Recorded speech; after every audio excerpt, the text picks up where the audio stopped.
Anybody sleepy? This is a great time of day or night to talk about sleep because it's very present, right? It's an experience. It's not like 9 in the morning after 2 cups of coffee. Those audiences aren't very much fun. But this is a palpable experience for us, right? So one of the themes in my presentations is about making friends with sleep, befriending sleep, and we'll actually talk about falling back in love with sleep. Because we're living in an age where, on the one hand, we battle sleeplessness, we battle insomnia by night, and then we go to war with sleepiness by day. It's not a surprise to me that so many people have trouble sleeping, given the way they treat sleep during the day. When sleepiness shows up during the day, they go to battle with it. So I just want to say, as we're talking about this, be mindful of your sleepiness. And one thing I want to suggest is that you don't have to fight it. That you can make friends with it. That it can sit alongside of your waking. It can coexist with focus. Many of us have been taught that sleep and waking are opposite, even mutually exclusive experiences. There's just no truth to that.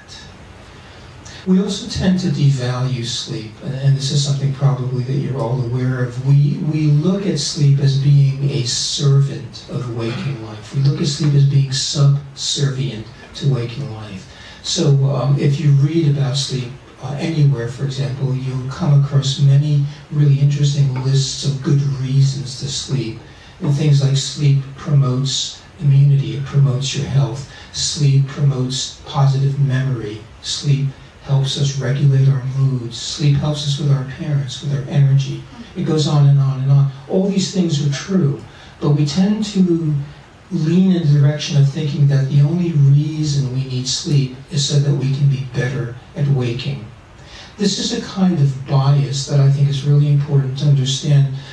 Many of us remember Copernicus from school. Remember Copernicus, who suggested that maybe planet Earth was not the center of the universe, and he nearly lost his head. We live in a pre-Copernican era with regard to consciousness.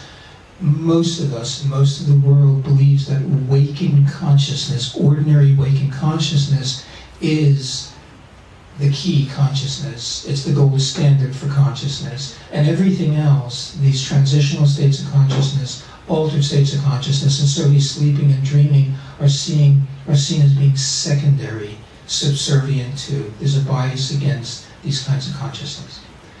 You can read every textbook ever written about sleep, and it's not going to help you sleep. The big problem with science and medicine is we've learned a tremendous amount about sleep as it expresses in the body and in the brain, but we've forgotten about the sleeper. We've forgotten about the human being, the person who does the sleeping.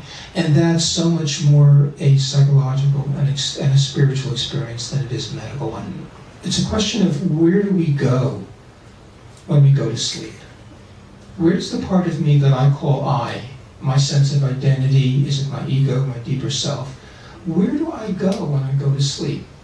And so most people, as they're going to sleep, they sit on the edge of the bed and they set the alarm clock. And so what they're doing there is they're immediately setting a limit on their sleep. They're going into sleep. Imagine setting an alarm, say for 10 minutes when you sit down to dinner. You're going to give yourself 10 minutes, the alarm goes off, you're done. Or you can imagine other pleasurable activities, if you will. You're going to set an alarm, it goes off, and you're done. So we have this notion that we have to contain, we have to control, demarcate, we have to contain sleep within waking. We set the boundaries. We set the boundary in terms of when we're going to sleep and in terms of when we're going to wake up. Okay? So from the start, sleep is contained. We get into bed, we pull up the covers, we turn out the light, and then it's so interesting to ask yourself, where do you go when you go to sleep? Most people go to, what am I going to wear in the morning? Is there enough milk for the kids? Is there gas in the car? I got that appointment tomorrow.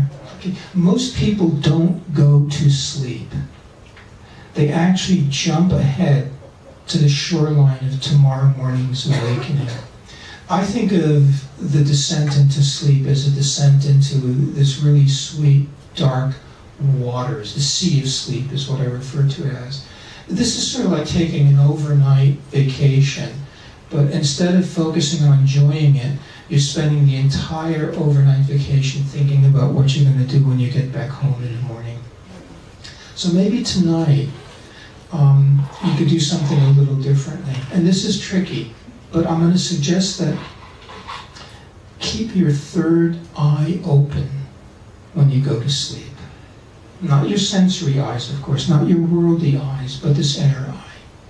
And the more you cultivate spiritual practice, the more clear your inner vision becomes with that eye. It's a natural part of spiritual development.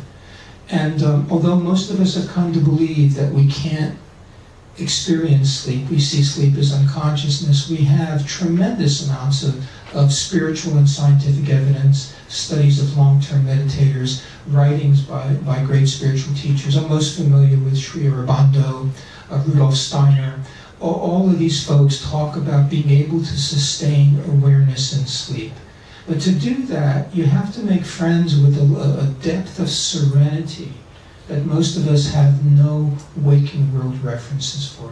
So tonight, when you descend into sleep, begin to practice not keeping your waking mind or your waking world eyes, but your third eye and your deeper mind open and aware of the experience.